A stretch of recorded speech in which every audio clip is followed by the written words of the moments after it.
Hi, it's Michael. I guess this episode marks Scotland's first birthday. When I started making the show, I hadn't expected to get to work with some of the brilliant people I've been able to work with. People who have provided voices and given us ideas for shows. It's been fantastic. But primarily, I never really expected to be working with one of my best friends, Mitch Bain, who makes these incredible scores for each episode of the show. The first episode of Scotland was titled Riot Act, and it was an experiment in telling a short story from Scottish history to hopefully inspire whoever listened to go out and find out more about it.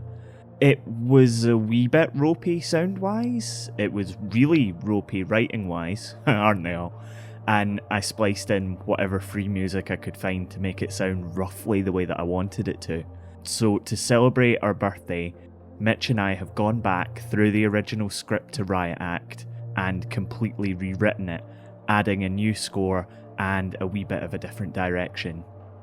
We'll be replacing the original Riot Act episode with this one in a couple of weeks. Just in case you want to compare, you can go back to episode 1 and laugh at how bad I was.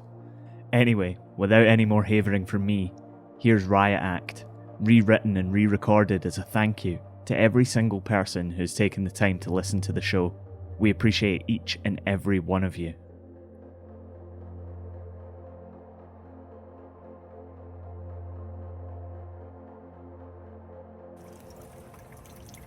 It is the 1st of February 1919, Saturday morning. You're disturbed from your sleep by heavy rain. The pattering on the window sounds like a distant army marching in your mind. You're sure you can hear someone practicing the bagpipes somewhere too. Your eyes open heavily as the rain gets louder and louder and louder until the sound of the distant army marching on your window is the sound of actual boots on the actual street, and you pull the yellowed netting aside to see hundreds, maybe even thousands of troops marching towards the city centre. As many as 10,000 troops are in Glasgow to quell Bolshevik violence. Somewhere in Whitehall, someone is terrified of a communist revolution. In the streets, barbed wire is being laid, sandbags are being thrown down, machine gun nests are set up, 6 tanks are on their way from England. On that cold Saturday, Glasgow doesn't look much different to the war-shattered towns that many Glaswegian men would have left behind in France just a few months ago. From Be Quiet Media, this is Scotland, a podcast about history and where we made it. I'm Michael Park. It is the 20th of October 1714. It is King George I's coronation day, and His Majesty has got the fear. Word has reached him that there are riots in towns throughout England, on what should be a day of national rejoicing. Unfortunately for George, not everybody's mad keen on having a Hanoverian Protestant king, and the Tories have been whipping up trouble for him and his Whig government since it was decided that he'd take the throne in 1710. There had been 5 years of riots in the lead-up, and this was the last straw. You see, there wasn't much you could do when a menacing group of 12 or more people kicked up a rammy. It was almost impossible to prosecute them all, and if you couldn't do that, then it might make your life difficult if they kicked up a rammy somewhere else later. What a good authoritarian ruler needed was a way to make being part of a riot punishable by immediate death. So pretty much the first thing the king and his ministers did was get the quill out and write an act for preventing tumults and riotous assemblies. The law was passed in 1714 and came into effect less than a year later in 1715. The idea was pretty simple. If a town official thought a group of people might be preparing for a spot of organised laziness, then that official could read a proclamation that made the gathering illegal and absolved the government and town officials of blame for the consequences if the crowd didn't disperse. Smart thinking. Our sovereign lord the king chargeth and commandeth all persons being assembled immediately to disperse themselves, and peaceably to depart to their habitations or to their lawful business, upon the pains contained in the act made in the first year of King George for preventing tumults and riotous assemblies. God save the king. Or queen. In other words, go home or we'll batter you in the name of the king. Or queen. Whoever read the Riot Act aloud had to follow the exact wording of the proclamation. Several convictions that took place after the Riot Act had been read were later overturned because some part or other of the proclamation had been missed out. It was usually God save the king. Or queen. So we've been about for a year, and you're probably aware that the best way to tell people that you like the show is to physically tell someone that you like the show. That can be a bit weird, it can be a bit awkward, so what I would suggest is the next time you're in a lift with 5 or more people is to shout out randomly, "I really like the Scotland podcast, it's about Scottish history and it's not very long," and then get off the lift immediately. It is Friday, 31st of January 1919. Lunchtime, for what it matters, since most of the city is out on a general strike. A colleague will later describe Sheriff Mackenzie as being in a highly excitable state as he looks out at more than 20,000 people rammed into Glasgow's George Square. The newspaper said there were more than 70,000 people in total out on strike across the city, and everyone in the city chambers was feeling pretty jumpy. 2 leaders of the striking workers, Neil McLean MP and Davy Kirkwood, are inside the city chambers, hearing the response to the workers' petition for a shorter working week. The others, Manny Shinwell and Willie Gallagher, are outside, addressing the assembled masses in the square as a tram rolls in, trying to keep to its route. But 25,000 people-ish, no one was doing a head count, blocked its path. Its bell sounded above the tumultuous crowd, and furious people, angry at the sudden introduction of a giant electric bus into an already crowded situation, lost the heed a wee bit and began trying to impede its progress. That's when things kicked off. The police, there were only about 200 of them, charged the crowd and began indiscriminately beating people with their truncheons. The crowd fought back, pushing the outnumbered police back. Sheriff Mackenzie was out like a shot, with the Riot Act clutched in his hand. This was his moment to impose law and order on the huddled masses of the Glaswegian working class. This would put them in their place. He stormed onto the steps and proudly unfurled the paper. "Our sovereign lord the king chargeth and commandeth all persons being assembled immediately to disperse themselves and peaceably to depart to their habitations." If you throw a bottle just the right way, it whistles a wee bit as it flies through the air. If you aim it right, you might even hit the Sheriff of Glasgow, sending him to the deck and the Riot Act to the wind. Things had been tense for months. During the First World War, the banks of the River Clyde were a cacophony of industry as men and women worked around the clock to churn out the unfathomable amounts of munitions needed to fight a mechanised war.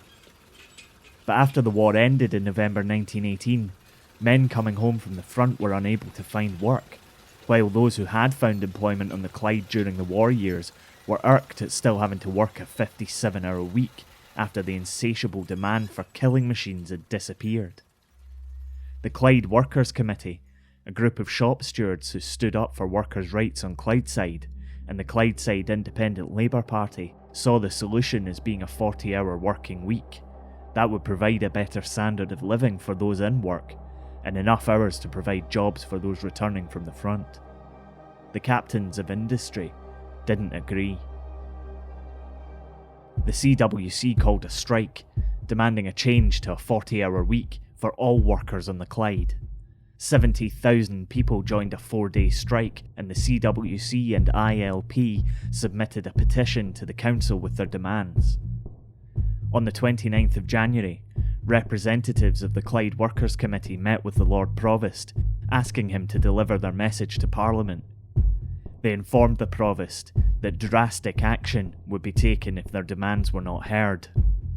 This was not barricade building talk. They were planning more widespread picketing. If the strike has not been settled by the end of this week, we would not hesitate to stop every tramcar, shut off every light, and generally paralyse the business of the city.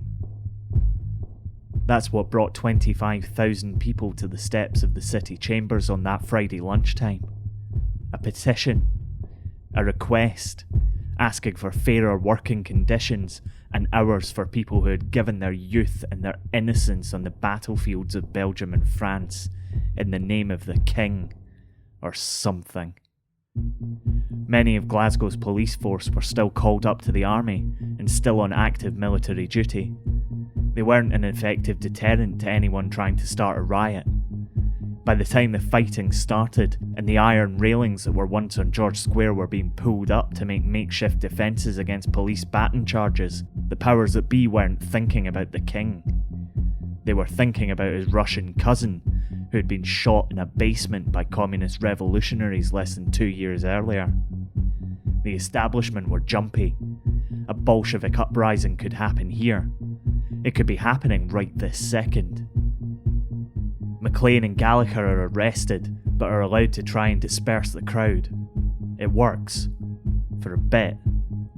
The pitched battles start to spread out across the city, and the rest of the day and through the night is fighting and looting, and there are significant injuries, and Glasgow erupts with the same chaotic energy that many of the unemployed returning from France would have known all too well. The War Cabinet were notified the second fighting kicked off, but in truth, they'd known for days that the Lord Provost might request military assistance. The troops came north to protect infrastructure and keep things running, supplementing the emergency services which were depleted by the war. They would also scare the rioters off the street, but that was just a nice side effect for the powers that be.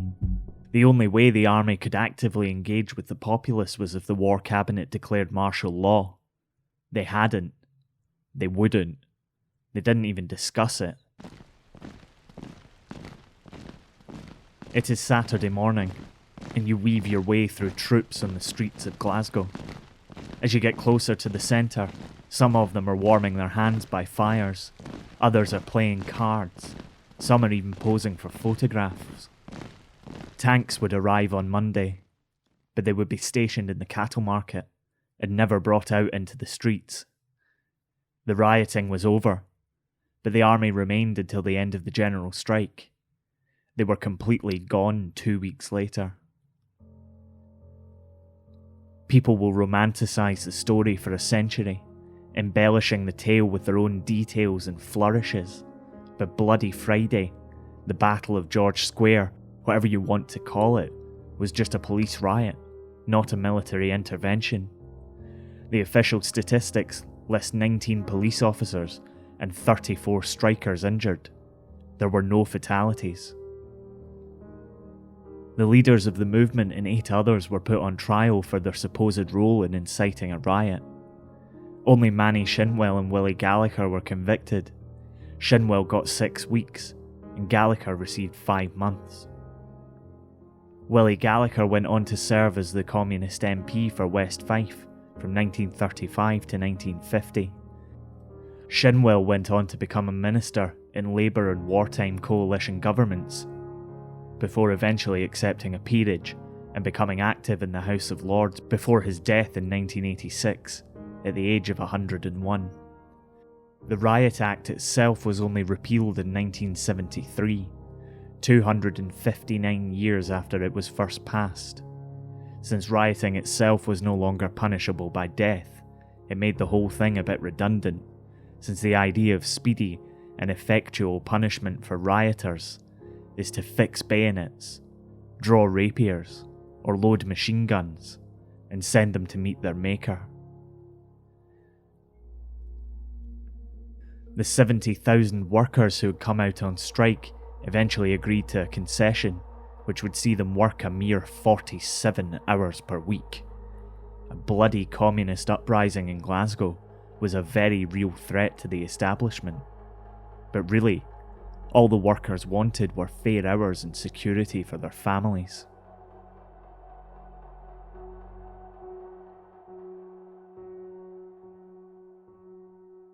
You've been listening to Scotland. It was written and produced by me, Michael Park, and is a production of Be Quiet Media.